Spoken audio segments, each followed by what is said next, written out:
Welcome to the Unlist. Today we're talking about Bath & Body Works, and I have done 4 takes of this video because there is so much information that I kept leaving out of the past takes, and it's very easy to get sidetracked and to go into tangents and to run the video too long before you realize that you haven't covered enough of the basics. So I've already spent somewhere about 30 minutes worth of takes. So yeah, Bath & Body Works is a much more complicated and difficult subject than I could have imagined. There's so much history to them, and it gets very, very confusing. So, okay.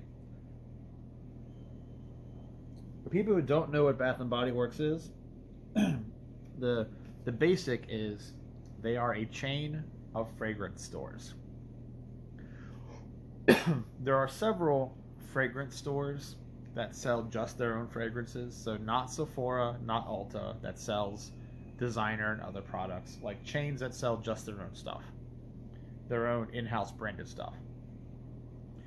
Avon does this in some markets, but as you know, most markets they try to do direct sales, where it's just through the internet or more traditionally door-to-door mail order catalog.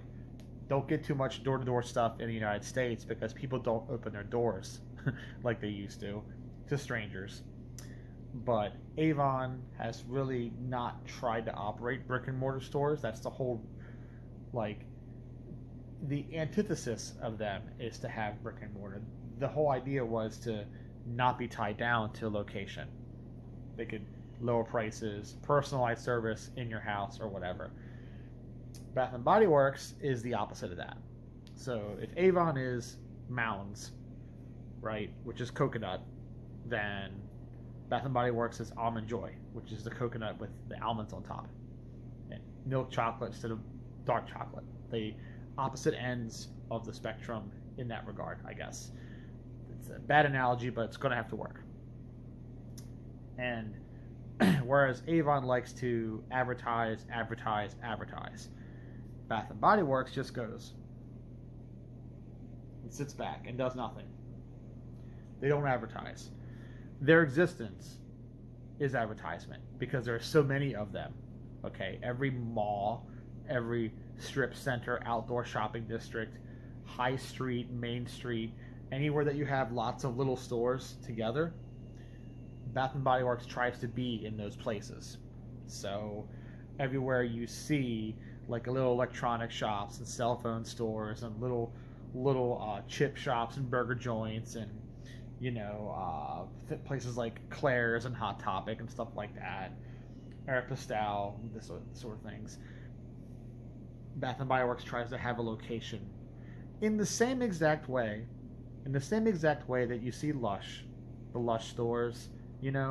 Again, Sephora, Ulta, L'Occitane, if you're familiar with that brand. The difference is, though, that Bath & Body Works is cheaper than all of those. Lush, $60 will get you a tiny little bottle like this, like that. $60 will only get you that. But at Bath & Body Works, $60 will get you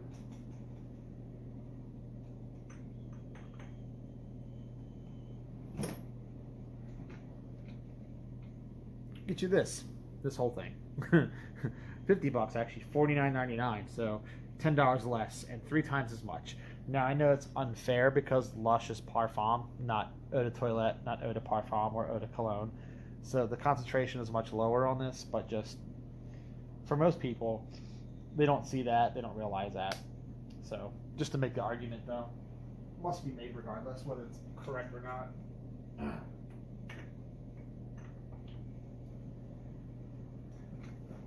Now, here's the thing.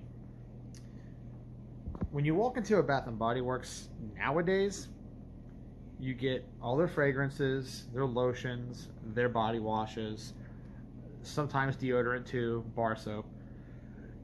You also get candles. They have candles everywhere. They also have home fragrance diffusers, little plug-in things, laundry soap, okay, hand soap, all that stuff. And the reason why is Bath and Body Works is effectively nowadays a combination of 3 stores. So this is where we get into the origin of the brand. Explains why they're the way they are now. So Bath and Body Works has kind of evolved into the last man standing in regards to affordable fragrances, entry-level fragrances. Like I said, $40 gets you a bottle of anything from them. And that makes them very successful because all the Codys and the Sheltons and the MEMs, Pfizer Leemings and Spidels and all of those drugstore brands, Charles of the Ritz, Prince Machiavelli, to some extent Avon, because Avon hasn't really been super popular in the US for a long time now. All those brands either died out completely or receded into irrelevance. So the only person left holding the bag is Bath and Body Works. So now, most younger people, when they think of cheap fragrance, affordable fragrance, they're not like us guys in the online fragrance community. They don't think, oh, Middle Eastern brands, oh, clones. They don't think that. They don't think, yeah, let's go shop Armaf. They're walking through the mall. They see Bath and Body Works, and it's buy one, get one free. It's buy 3, get a 4th of lesser value for free. It's their candle promotion, get 3 candles for $30, $10 a piece, big fat 3-way candles. They see that and go, that's a good deal, and they run in there. And that's why I said they don't advertise. They don't need to advertise. They just sit back and they run their sales. And if you're out and about anyway, if you're already at the mall, right, you're getting shoes or something, and you see that, and it's big, bright, white and blue checkered tartan pattern, you know, big lights, wicker baskets and everything sitting out front, you're just going to go, and that's it. That's how they get you. So way back in 1990, you guys might remember a chain of stores called The Limited. I remember them. We used to have them in malls. The Limited was kind of like The Gap. It was kind of like what today Zara, people would consider Zara now. The Limited was like Zara of 30, 40 years ago. They started in the 60s, 70s, and 80s. They were at the peak popularity. They sold their own fragrances and stuff too, in addition to their own clothes, you know, like Express does, like Abercrombie and Fitch does. So those typical mall clothing brands, Lucky Eugene's is another one, Buckle's another one. Okay, The Limited was like those, but they decided to spin off their fragrances into a separate shop because they wanted to double down on clothing, and then that became Bath and Body Works. Easy peasy. Then Bath and Body Works introduced some candles, and then he decided, let's just spin those off into a home fragrance store called White Barn, relabel them, and thus they launched White Barn. And White Barn for a long time was kind of like a contender against Yankee Candle. You'd go into malls and you'd have a Yankee Candle over here, and then a White Barn store would be like down and around the corner, right? They couldn't be directly across from each other, or they would fist fight in the middle of the mall. Sort of like when you get an Auntie Annie's pretzels and a Wetzel's pretzels in the same mall, they got to be far enough away from each other, or else they're going to come to blows, right? Can't have a Microsoft store here and an Apple store here looking directly at each other. It's you're going to get a whole lot of this, okay? So that was a thing, and then they bought the C.O. Bigelow brand. Those of you might remember that if you're old enough.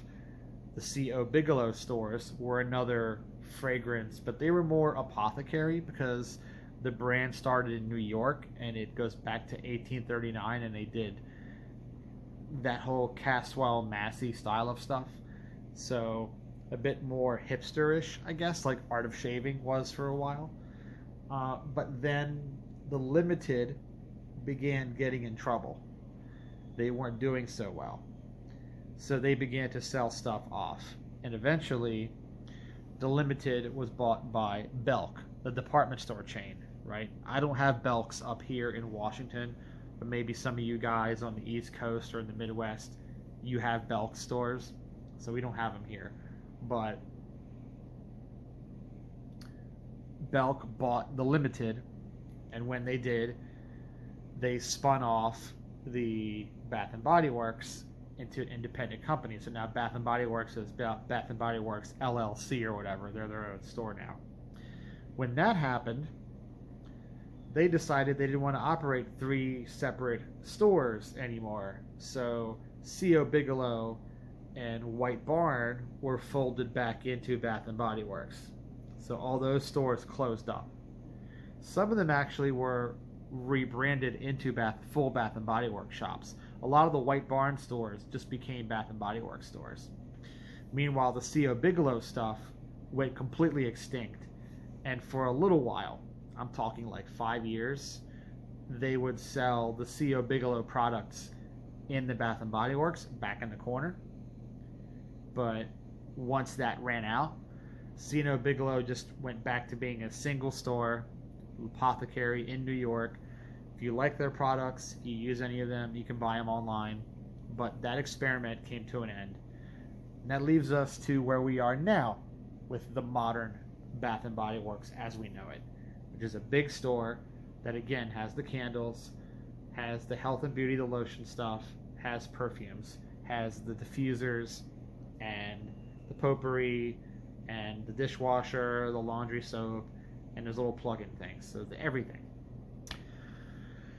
Now, my experience growing up, I didn't mess too much with Bath and Body Works because I had Avon. Like I said, Mounds and Almond Joy. Now, my sister, she had lots of Bath and Body Works stuff. She was very much a fan of Bath and Body Works, and she had the Plumeria, the Cherry Blossom. She liked a lot of that stuff. And she had the bath gel, the lotion, the different things. So they did a thing that was very similar to what some drugstore brands used to do, where they would have these plastic bottle mists, body mists, very low concentration, like lower than cologne, guys, like even lower than cologne, like 3% oil. So you spray it on, you smell it for like 10 minutes, and then it's gone. You got to keep reapplying it like every hour. You apply it every hour, on the hour, just all day long until you run through the whole thing. And because of these gigantic, like 15-ounce bottles, you could kill a bottle in a week. You're just spraying it on, getting an hour or 2 out of it, spraying a bunch more on. That whole $7 bottle, that's very cheap, $7 bottle, gone in a week, and then you just buy it again. So it's like the ultimate, like, empty calories fragrance experience, right? A lot of people had those. Body Fantasy had those. Bodman had those with the little, like, Bodman had the little Windex bottles like that.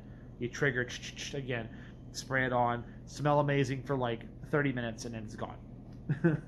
So, Bath and Body Works sold a lot of those, and my sister would buy a lot of those, and she used them a lot. They didn't have men's stuff like that, though. So if you were a guy and you wanted fragrances, you had to get a proper glass bottle, like eau de toilette, right? It was only the ladies' stuff that came in those mists like that, this cheap, use them up in a week and they're gone, right? So, but those low dollar, high volume, low margin, that really made the brand. That is what made the brand. It's why they were so successful. And then once you get into the 2000s, and like I said, a lot of the other drugstore brands have gone away. Like I said, Avon, irrelevant by 2015. Where else are you going to get a cheap bottle of cologne? Where else? Where else are you gonna? Got no other options. So again, I hate to keep doing this, but they're just like, yeah, it's the only game in town now, buddy. You want a bottle of cologne that's under $40? Right here, buddy. We got you.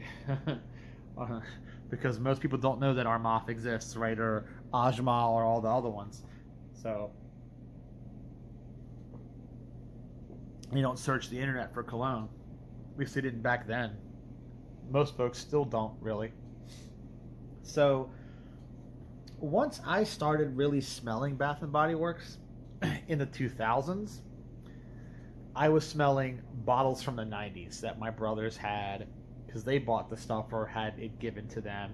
Same way with the Avon stuff. Their significant others or family members or roommates bought them Bath and Body Works, and I liked it. The men's stuff was very Stetson-y, cowboyish smelling, leathery, fougere. They had an aquatic, and they came in these frosted bottles that were kind of cool. But then they changed. They began to try and mimic more of a, I guess, mimic more of a designer style, right? They were trying to do the whole simple oval bottles, be more Kenneth Cole in appearance, more Tommy Hilfiger in appearance.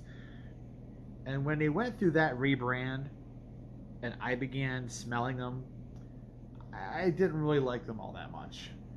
And a couple people tried buying me Bath and Body Works stuff in the 2000s when they switched to that. Fragrances like Ocean and Noir and Classic and all of those. And I'm like, yeah, I'm not really feeling these. They're to me, they were just too cheap. They were very harsh and thin, lacked any depth.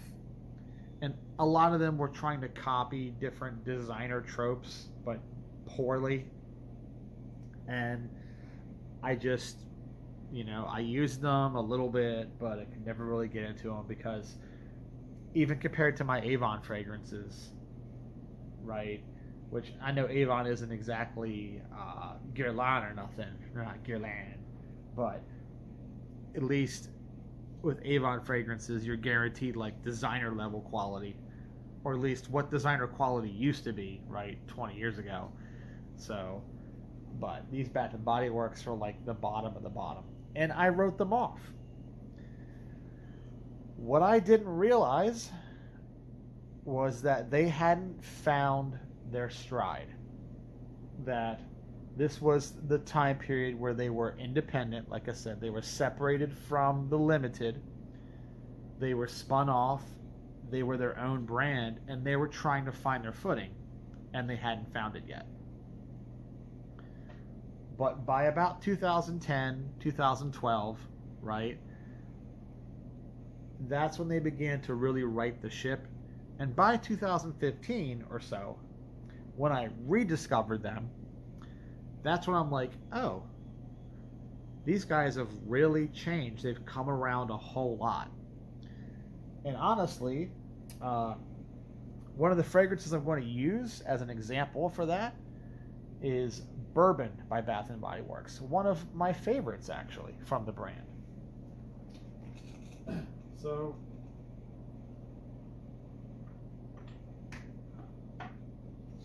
this is a newish bottle. This is definitely not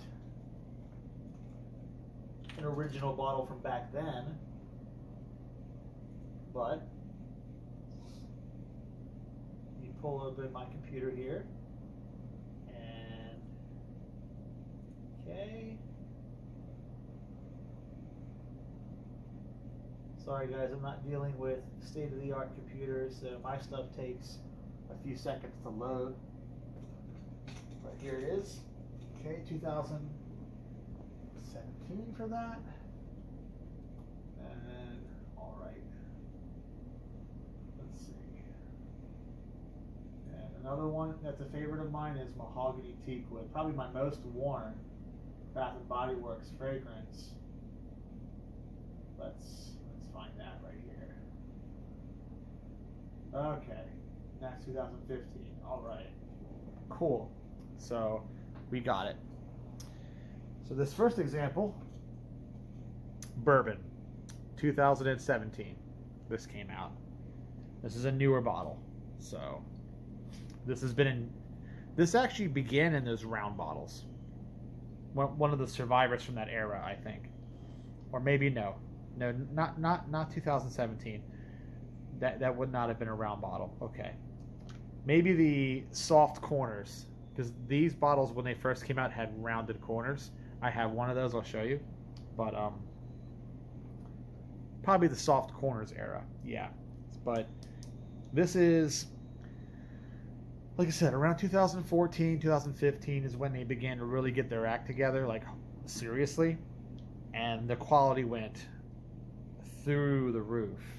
Like I said, those early 2010s, late 2000s bottles, when they were first divorced from the limited and were on their own, not good. Okay, a lot of that stuff, like they had one called Citron, not good. Like I said, Noir, not good. Classic, not yet. Ocean, again, all those are not good. But I think what they happened was they started to look around, right? And they realized that there's no one in the market making decent fragrances for that price. That's the thing. They realized that they're the only ones, and that there was a vacuum, what they call a void to fill, right? A power vacuum. There was nobody on that Avon level making decent fragrances for a decent price. It was either absolute garbage, or you had to pay more money to get into something halfway decent. And they saw an opportunity and they took advantage of it.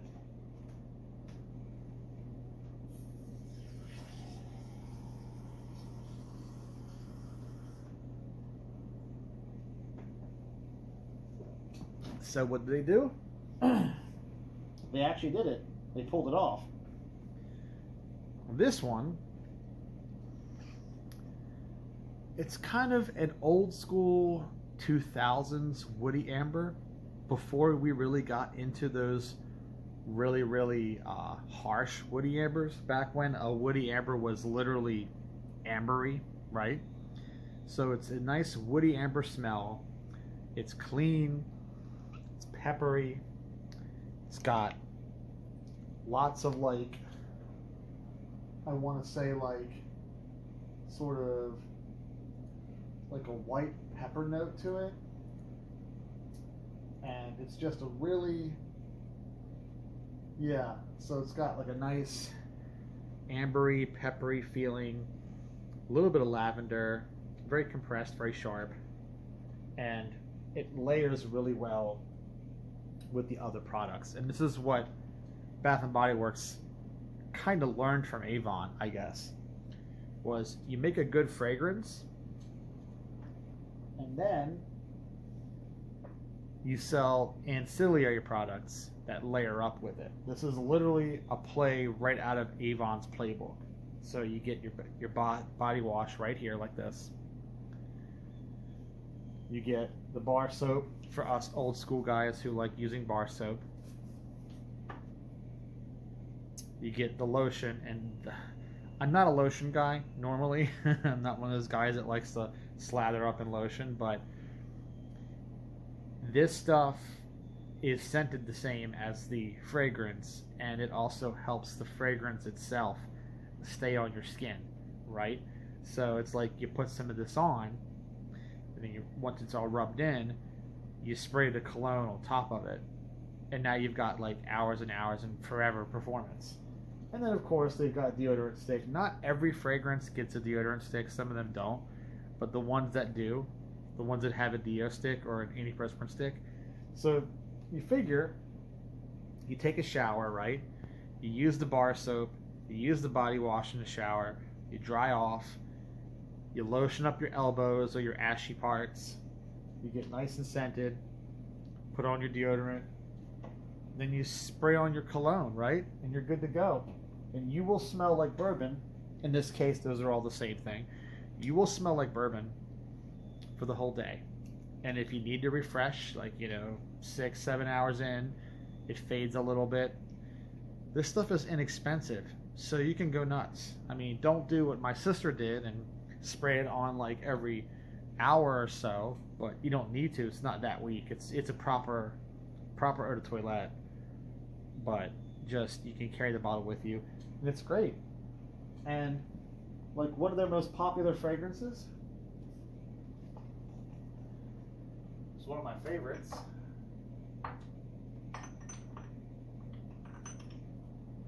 (2015) Mahogany Teakwood.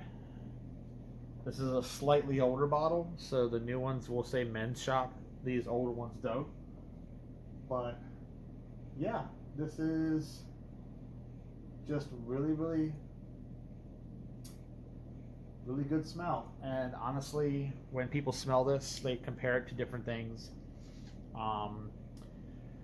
It's a little bit like Eternity, a little bit like Fierce, a little bit like Mont Blanc Legend, but it's not like a clone of any of them. That's the thing. Mahogany Teakwood is its own fragrance. It crosses into so many different other examples by the way it's just a very sort of aromatic, sweet, woody, kind of general, all-purpose, almost. You can make it a signature fragrance. You could wear it every day. And this stuff also comes in candles. It comes in laundry soap. It comes in hand soap. It comes in air fresheners. You can Mahogany Teakwood your entire house with this one because it's their most popular fragrance for men. So because it's their most popular one, they've made like everything in this. And honestly, you know, if you're a fan of Curve, if you're a fan of stuff like that, this is it's not particularly modern smelling though. That's the thing.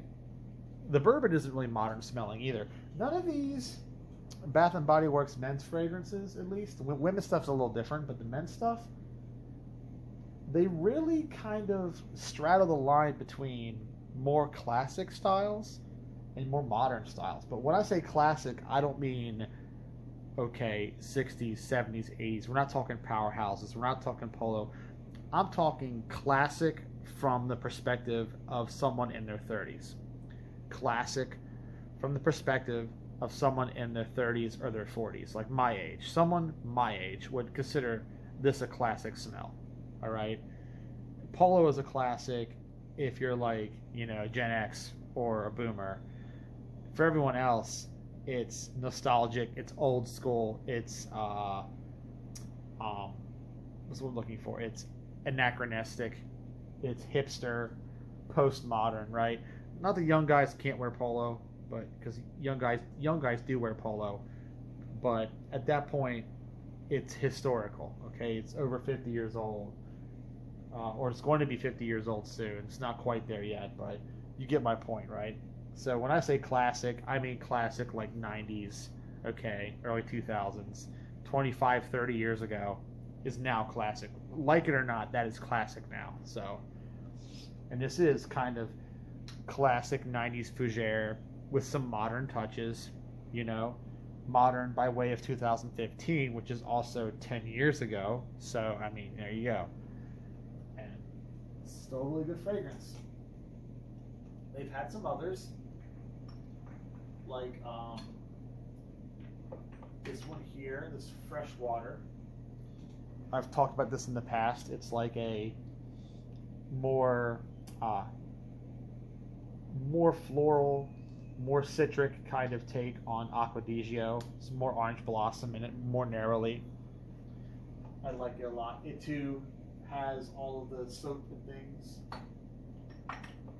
Sadly, it's discontinued though, but most discontinued Bath and Body Works things are actually not super expensive. There's no demand for them. Like this one. This is an earlier fragrance. It's got the rounded bottles. They don't do the rounded bottoms anymore. They're all square like those other ones now. This is Canyon. Now, this is not to be confused with the one from the 90s. There is a fragrance from the 90s called Canyon Cologne. And the Canyon Cologne is very Stetson-y. And I liked it. My brother had that one. This is a different fragrance. This is just called Canyon. It's not Canyon Cologne. And if you're someone who likes Amorous by MFK, or you like Mont Blanc Legend Red, take those and then remove the fruitiness as much. It's got a little bit of fruitiness, but it's like a sharper, more aromatic, slightly more just overtly kind of blue jeans sort of take of that style. So it's got a bright citrus notes, kind of a juicy mandarin orange sort of thing going on. But then it's got like this sweaty element to it as well. And then it's got vetiver in it, cedarwood notes. And this also comes in soap and lotion and body wash. No deodorant for this one though. No deodorant. But it's got everything else. And it's also one of my favorites too. I like it a lot. So that's really it, guys. Bath and Body Works, they kind of started off as an offshoot of a fashion brand. Then they outlived the brand that started them and got spun off into an independent company, lost their footing, stumbled for a little bit, and then they refound themselves. And now in the modern day, they're really kind of the last man standing when it comes to respectable, everyday, usable fragrances. Again, we're not talking about high art, high concept. We're not talking niche perfumery. We're not talking luxury, oud, none of that stuff. Just good smelling, functional fragrances in that designer-ish kind of style that are commonly available. There are stores everywhere, and they're just easy to live with and easy to pick up, and a lot better than people give them credit for. It's just because they don't advertise really, they just sit back.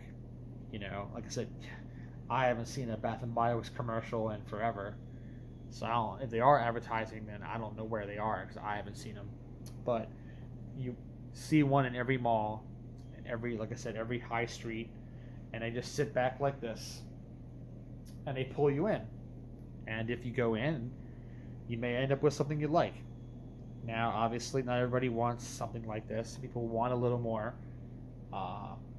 extroverted fragrance, a little more personality. They want something that's a little more attention-grabbing. Then, yeah, you don't want Bath and Body Works. There's not a single thing that's attention-grabbing about Bath and Body Works. So they are, for all intents and purposes, the successor to Avon, really. Where Avon doesn't do well anymore, where they used to do well but don't do well, these guys have kind of eaten their lunch. So, okay, guys, it's been the Unlist.